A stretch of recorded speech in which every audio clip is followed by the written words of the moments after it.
الحمد لله رب العالمين والصلاة والسلام على شمس الهداية واليقين أما بعد فأعوذ بالله من الشيطان الرجيم بسم الله الرحمن الرحیم۔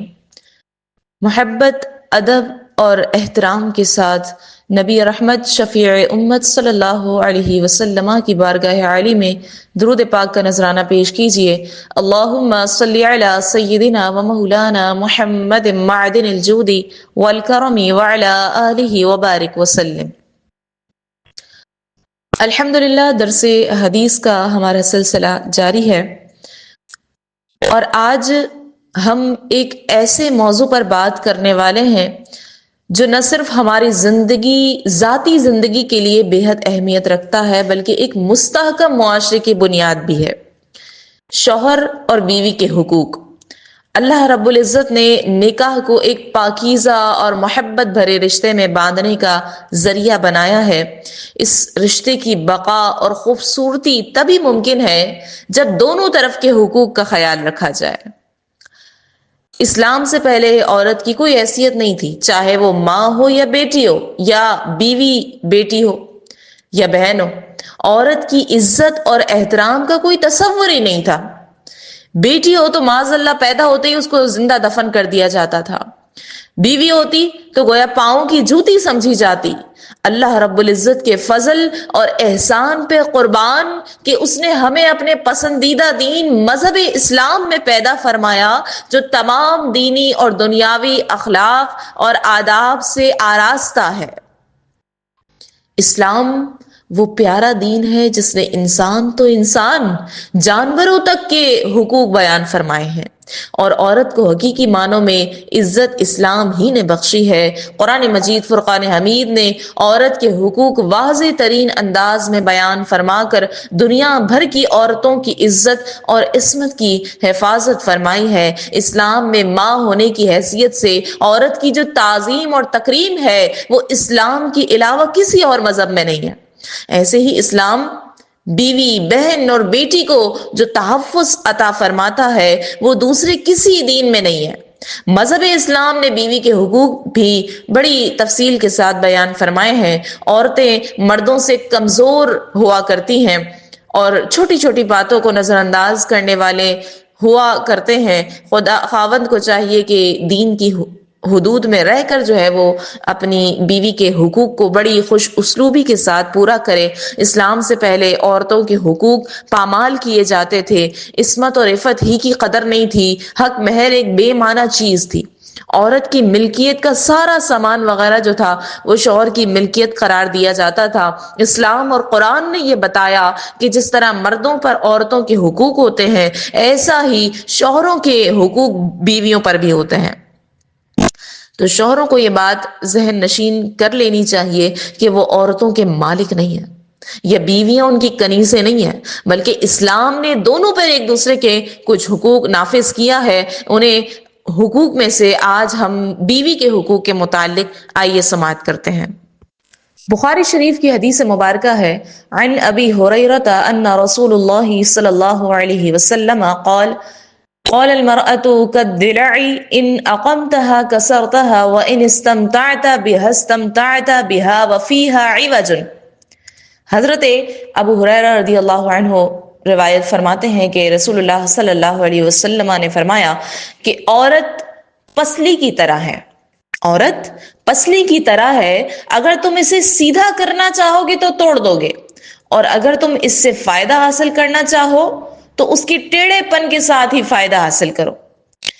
اب اس حدیث مبارکہ میں عورت کی حقیقت کو بیان فرمایا گیا ہے کہ عورت جو ہے وہ فطری طور پر کج روی اور ٹیڑھے پن کو پسند کرتی ہے، اور اکثر معاملات میں یہ الٹ جاتی ہے۔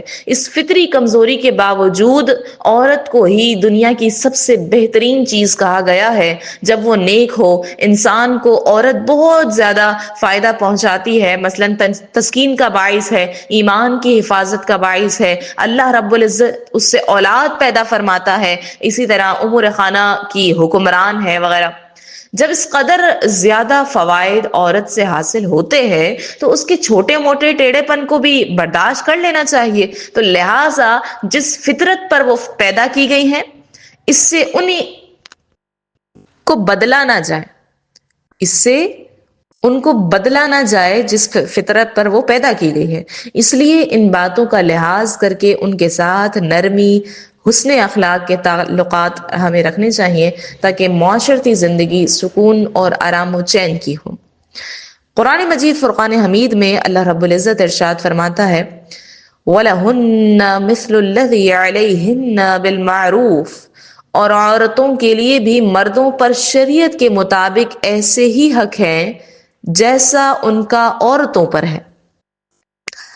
اب اس کی تفسیر میں یہ ہے کہ عورتوں کے لیے بھی شریعت کے مطابق مردوں پر ایسے ہی حق ہے جیسا کہ عورتوں پر ہے، یعنی جس طرح عورتوں پر شوہروں کے حقوق کی ادائیگی واجب ہے، اسی طرح شوہروں پر عورتوں کے حقوق پورے کرنا یہ لازم ہے۔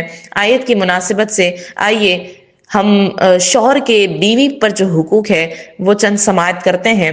پہلا تو یہ کہ نکاح کے بعد مرد سب سے پہلا فرض اس پر یہ عائد ہوتا ہے کہ وہ اپنی بیوی کا حق مہر جو ہے وہ ادا کرے اور اسے خوش دلی سے ادا کرے، یہ سب سے پہلا اس کا حق ہے۔ دوسرا یہ کہ اسے خرچہ دے، تیسرا رہائش مہیا کرے، یوں ہی نیک باتوں، حیا اور پردے کی تعلیم وہ دیتے رہے اپنی بیوی کو۔ اسی طرح اس کا حق یہ ہے کہ ان کی برخلاف ورزی کرنے پر سختی سے منع بھی کرے، یہ بھی شوہر پر لازم ہے۔ اگر بیوی حیا اس میں وہ پردہ نہیں کرتی ہے تو اگر وہ ان کے خلاف کر رہی ہے، ان باتوں کے حیا اور پردے نیک باتوں کے خلاف کرتی ہے تو اس پر سختی سے منع کرنا بھی یہ شوہر پر لازم ہے۔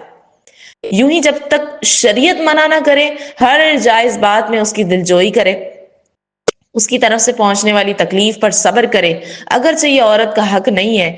یوں ہی چھوٹی چھوٹی خامیوں کو نظر انداز کرنا یہ بھی شوہر کا پر حق ہے۔ یوں ہی حسن سلوک کرے، بیوی کے جذبات کا خیال رکھے، غلطی پر نرمی اور احسن انداز میں اس کی اصلاح کرے، نرمی کے ساتھ اس کو سمجھا دے، اس نے اگر کوئی غلطی کر دی ہے، اور گالی نہ دے، مارنے سے رکے رہے، گھر کے کام کاج میں عورت کا ہاتھ بھی بٹائے۔ تو یہ سب حقوق شوہر کے بیوی پر، ان سب کا خیال اس کو رکھنا چاہیے۔ عورت کے حقوق ادا نہ کرنا یہ کبیرہ گناہوں میں سے ہے۔ نبی کریم صلی اللہ علیہ وسلم نے فرمایا اے اللہ، میں دو ضعیفوں کا حق مارنا حرام قرار دیتا ہوں، ایک تو یتیم کا اور دوسرا عورت کا۔ اللہ تبارک و تعالی حقوق کی وضاحت کے متعلق قرآن مجید میں جو فرماتا ہے، فرمایا وَآتُوا النِّسَاءَ صَدُقَاتِهِنَّ نِحْلَةً، اور عورتوں کو ان کے مہر خوشی سے دو۔ سب سے پہلی بات حقوق میں مہر کی آئی تھی۔ اس آیت میں اللہ تبارک و تعالی نے شوہروں کو حکم دیا کہ وہ اپنی بیویوں کو ان کے مہر خوشی سے ادا کریں، پھر اگر ان کی بیویاں خوش دلی سے اپنے مہر میں سے انہیں کچھ تحفے کے طور پر ایز اے گفٹ دے دیں تو وہ اسے پاکیزہ اور خوشگوار سمجھ کر کھائیں، اس میں ان کا کوئی دنیاوی یا اخروی نقصان نہیں ہے۔ دوسرا نان نفقے کی بات ہوئی تھی۔ نفقے کی جو ہے وہ لغوی معنی ہے خرچ کرنا، اس سے مراد وہ شے ہے جو انسان اپنے اہل و عیال پر خرچ کرتا ہے، یعنی اخراجات اولاد یا بیوی کا خرچ وغیرہ۔ اصطلاحاً نفقے سے مراد عورت کے روزمرہ کے اخراجات ہیں جن میں خوراک، لباس اور سکونت شامل ہے۔ نکاح کے بعد عورت اپنے خاوند کی ذمہ داری ہے، اس لحاظ سے عورتوں کا نفقہ یہ واجب ہے جو مرد کی استطاعت معاش کے مطابق اس کے ذمے ہوتے ہیں۔ تیسری بات رہائش کی تھی، یہ تیسرا حق ہے اس کا، بیوی کو علیحدہ جگہ میں رکھنا، اب خواہ اسی مکان کا ایک حصہ ہی ہو جس میں اس کے سوا دوسرے کا عمل دخل نہ ہو، اس طرح بیوی کو علیحدہ جگہ میں رکھنا شوہر کے ذمے شرعاً واجب ہے۔ بیوی اگر خوشی سے شوہر کے والدین کے ساتھ رہنا چاہتی ہے اور ان کی خدمت کو اپنی سعادت سمجھے تو ٹھیک ہے، لیکن اگر وہ علیحدہ رہائش کی خواہش مند ہو تو اسے والدین کے ساتھ رہنے پر مجبور نہیں کیا جائے گا، بلکہ اس کی جائز خواہش کا جو اس کا شرعی حق ہے احترام کیا جائے۔ والدین کی خوشی کے لیے بیوی کی حق تلفی کرنا یہ جائز نہیں ہے۔ قیامت کے دن آدمی سے اس کے ذمے کے حقوق کے مطالبہ ہوگا، جس نے ذرا بھی کسی پر زیادتی کی ہوگی یا حق تلفی کی ہوگی، مظلوم کو اس سے بدلہ دیا جائے گا، اور گھر جو ہے وہ مرد کی استطاعت کے مطابق ہوگا۔ یعنی مرد کی گنجائش کے مطابق ہوگا. اور اگر شوہر اتنی استطاعت وہ نہیں رکھتا ہے کہ مکمل طور پر جدا کر دے، بالکل الگ سیپریٹ کر دے، تو گھر میں سے ایک ایسا جدا مستقل کمرہ جس کا بیت الخلاء اور کچن وغیرہ جو ہے وہ الگ ہو اور عورت کی ضروریات کو کافی ہو جائے، اتنا وہ کر دے. پھر نیک باتوں، حیا اور پردے کی تعلیم دیتے رہنا، یہ بھی حق ہے. نیک باتوں کا حکم، حیا اور پردے کی تعلیم دیتے رہنا، امر بالمعروف و نہی عن المنکر تو ہر مکلف پر بقدر بساط یہ لازمی ہے. لیکن شوہر بیوی پر حاکم ہے، شوہر بیوی پر حاکم ہے، اس کے لیے اس پر لازم ہے کہ نیکیوں کا حکم دے اور پردہ کرنے کا وہ پابند اس کو کرے، اسلام کی خلاف ورزی کرنے سے یہ منع کرے. پھر دل جوئی بھی کرے، جب تک شریعت منع نہ کرے ہر جائز بات میں اس کی دل جوئی کرے اور اس کی حوصلہ افزائی کر کے اس کے دل میں خوشی داخل کرے، کیونکہ کسی مسلمان کے دل میں خوشی داخل کرنا اللہ رب العزت کی مغفرت سے جنت میں داخل ہونے کا سبب ہے. اور خوشی دینے میں حدود وہی ہے جو دائرہ اسلام کے اندر جائز ہو. پھر اس کی طرف سے پہنچنے والی تکلیفوں پر صبر بھی کرنا ہے، اس کی طرف سے پہنچنے والی جو تکلیفیں ہیں ان پر صبر کرے، اگرچہ یہ عورت کا حق تو نہیں ہے، لہٰذا ہر چیز آپ کو آپ کے مزاج کے مطابق ملے ایسا تو ممکن نہیں ہے نا. تو لہٰذا کچھ باتیں جو آپ کے مزاج کے مطابق نہ ہو، درگزر بھی کیجئے، آپ کمپرومائز کیجئے، کمپرومائز کرنا سیکھیے. تو اس کی طرف سے اگر کچھ تکلیف ہوتی بھی ہے، کوئی ناگوار بات گزرتی بھی ہے، تو درگزر کرنا سیکھیے، صبر کیجیے اس کی باتوں پر، ذرا سی باتوں پر لڑیے جھگڑیے نہیں. پھر چھوٹی چھوٹی خامیوں کو نظر انداز بھی کرے، شوہر چھوٹی چھوٹی غلطیاں اور خامیوں کو چھوڑ دے، نظر انداز کرے. شیخ سعدی شیرازی فرماتے ہیں کہ تم کسی کی ایک خوبی دیکھو تو اس کی 10 خامیوں کو نظر انداز کر دیا کرو. اور کیجیے اس بات پہ، تم کسی کی ایک خوبی دیکھو تو اس کی 10 خامیوں کو نظر انداز کر دیا کرو. کسی کی ایک خامی پر اس قدر انگلیاں مت اٹھاؤ کہ اس کی خوبیوں اور فضیلتوں کے انبار کوئی اہمیت ہی نہ دے. بے عیب بیوی ملنا یہ ناممکن ہے، لہذا اگر بیوی میں برائیاں بھی ہوں تو اسے برداشت کرو کہ کچھ خوبیاں بھی پاؤ گے. گھر کو خوشگوار بنانے کے لیے اس حدیث مبارکہ کو بار بار پڑھیے. رسول اللہ صلی اللہ علیہ وسلم نے فرمایا، جس شخص نے اپنی بیوی کی بد اخلاقی پر صبر کیا تو اللہ رب العزت اسے مصائب پر حضرت ایوب علیہ السلام کے صبر کے برابر اجر عطا فرمائے گا. اور جس عورت نے خاوند کی بد اخلاقی پر صبر کیا، جس عورت نے اپنے شوہر کی بد اخلاقی پر، برے سلوک پر صبر کیا، اللہ پاک اسے فرعون کی بیوی آسیہ کے ثواب کی مثل ثواب عطا فرمائے گا. سبحان اللہ. پھر حسن سلوک بھی کرے. شوہر کو یہ چاہیے کہ وہ بیوی کے ساتھ حسن سلوک کرے، نیکی کا برتاؤ کرے، اور اسے چاہیے کہ اس کی ضد کے مقابلے میں سختی سے کام نہ لے بلکہ نرمی کا مظاہرہ کرے، اور بیوی کے جذبات کا خیال رکھے کہ رسول اللہ صلی اللہ علیہ وسلم کی سنت مبارکہ ہے. خاص کر جب بیوی عمر میں ذرا کم سن ہو اور اس کی عادات چھوٹی بچیوں جیسی ہو تو ان سے درگزر کرنا چاہیے. حضرت عائشہ صدیقہ رضی اللہ عنہا فرماتی ہیں کہ میں نبی کریم صلی اللہ علیہ وسلم کے پاس گڑیوں سے کھیلا کرتی تھی، میری سہیلیاں بھی تھیں جو میرے ساتھ کھیلا کرتی تھی. جب رسول اکرم صلی اللہ علیہ وسلم تشریف لاتے تو وہ چلی جاتی، میری جو دوست فرینڈز تھی میری، وہ چلی جاتی تھی. آپ صلی اللہ علیہ وسلم انہیں میرے پاس بھیجتے تو وہ میرے ساتھ کھیلنے لگ جاتی تھی. تو اس حدیث مبارکہ میں بتایا یہ گیا ہے کہ بیوی کے جذبات کی دلداری کا لحاظ رکھنا چاہیے، اس کا ایسا شوق جو خلاف شرع نہ ہو، شریعت کے خلاف نہیں ہے، اسے آپ برداشت کر لیجئے. غرض یہ کہ بیوی سے ہنسی خوشی اس کو رکھنا چاہیے. لیکن آج کل جو ہے نا وہ اس کے الٹ ہے، بیوی کے شوق ہے فیشن کرنا، گھومنا پھرنا، تو ان شوق کو اہمیت دی جاتی ہے جبکہ ان پر تو سختی کی جائے گی، منع کیا جائے گا. فرمایا یہ ہے کہ اس کا ایسا شوق جو شریعت کے خلاف نہیں ہے آپ اس کو برداشت کر لیجئے. تو اس طرح جو ہے وہ میاں اور بیوی کی زندگی میں اطمینان اور سکون کی دولت میسر رہے گی، دونوں کا نبھا اچھی طرح ہو جائے گا۔ اور حقوق میں سے بیوی کو گالی نہ دینے کے بارے میں بھی فرمایا گیا ہے، یعنی برا بھلا اس کو نہ کہے، اسے گالی نہ دو کہ اس سے تمہاری زبان جو ہے وہ خراب ہوگی، عورت کی عادت بگڑے گی، کیونکہ گالیاں سننے والا گالیاں بکنے بھی لگتا ہے، یہ ذہن میں رکھنا۔ دوسرے یہ کہ اسے برے کاموں کا عیب نہ لگاؤ، بے عیب کو عیب لگانے سے وہ عیب دار ہو جاتا ہے، بلکہ برائی دیکھ کر اگر چشم پوشی کر لیا کرو تو یہ اچھا ہے۔ اور لاسٹ یہ بتایا کہ گھر کے کام کاج میں بیوی کا ہاتھ بھی بٹایا جائے۔ حضرت عائشہ صدیقہ رضی اللہ عنہا سے عرض کیا کہ رسول اللہ صلی اللہ علیہ وسلم گھر میں کیا کرتے تھے؟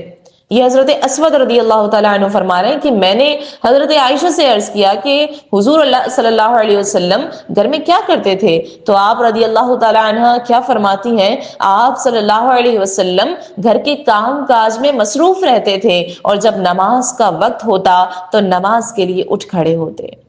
اگر ایک سے زیادہ بیویاں ہوں تو ان میں انصاف بھی کرے اور ہر ایک کے ساتھ مساوات اور برابری کا سلوک کرے اور ان کی حاجات کو پورا کرے۔ دین اسلام بھی اس شخص کو بہترین قرار نہیں دے سکتا جو لوگوں کی نظروں میں اچھا بننے اور عزت پانے کے لیے سب کے ساتھ تو اچھے طریقے سے پیش آئے، مگر جب گھر میں داخل ہو تو اس کی بیوی ڈر جائے، بچے بھاگ جائیں، نوکر سہم جائیں، اور جب وہ گھر سے نکل جائے تو اس کی بیوی سکون میں رہے، جیسے اس پر سے مصیبت ٹل گئی، اور اس کے بچے اور نوکر خوش ہو جائیں۔ تو ہر شخص کو اس بات پر غور کرنا ہے کہ کہیں وہ اس بات کا مستاق تو نہیں بن رہا۔ گھر جانے پر تمہارے ساتھ یہ تو نہیں ہوتا ہے تم نے اپنا روب اس قدر جمایا ہوا ہے کہ تمہارے جانے پر جو ہے وہ بیوی ڈر جاتی ہے، بچے بھاگ جاتے ہیں، نوکر سہم جاتے ہیں۔ تو گھر کو امن اور خوشیوں کا گہوارہ بنانے میں شوہر کا کردار یہ بہت ہی اہم ہے۔ شوہر کو یہ چاہیے کہ وہ اپنی ذمہ داریاں اچھے طریقے سے نبھائے اور بیوی کے حقوق پورے کرے، نرمی، حسن اخلاق کو اپنائے، تاکہ گھر میں خوشیوں کے پھول کھلے اور گھر میں سکون، خوشی، امن، اطمینان کا ماحول برپا ہو۔ آخر میں آپ سب سے میں یہ گزارش کروں گی کہ شوہر اور بیوی کا رشتہ اللہ کی دی ہوئی ایک عظیم نعمت ہے۔ اس رشتے کو مضبوط بنانے کے لیے ایک دوسرے کے حقوق کو پہچانیے، خدا را ان حقوق کو ادا کیجیے، ایک دوسرے پر نہ ڈالیے۔ حدیث مبارکہ ہم سنتے رہتے ہیں، نبی کریم صلی اللہ علیہ وسلم نے فرمایا، دنیا کا بہترین خزانہ نیک بیوی ہے۔ یہ ہمیں یہ سبق دیتا ہے کہ شوہر اور بیوی کو ایک دوسرے کے لیے سکون اور خوشی کا ذریعہ بننا ہے۔ اپنی زبان اور رویے میں نرمی اختیار کریں، محبت کو فروغ دیں اور ایک دوسرے کی کمزوریوں کو درگزر کریں۔ کسی ایک پر نہ ڈال دیجیے کہ وہی کرے گا، اسی کو اپنے حقوق ادا کرنے چاہیے، میں نے نہیں کرنا۔ تو دونوں کو کمپرومائز کرنا ہے۔ ہم سب کو یاد رکھنا چاہیے کہ قیامت کے دن ہمیں اپنے حقوق اور فرائض کے بارے میں سوال کیا جائے گا۔ اللہ تبارک و تعالیٰ سے دعا کرتے ہیں کہ وہ ہمیں اس عظیم رشتے کی ان کے تقاضوں کو سمجھنے اور ان پر عمل کرنے کی توفیق مرحمت فرمائے، تاکہ ہمارے گھر امن، سکون اور محبت کے گہوارے بن سکیں۔ وآخر دعوانا ان الحمد للہ رب العالمین۔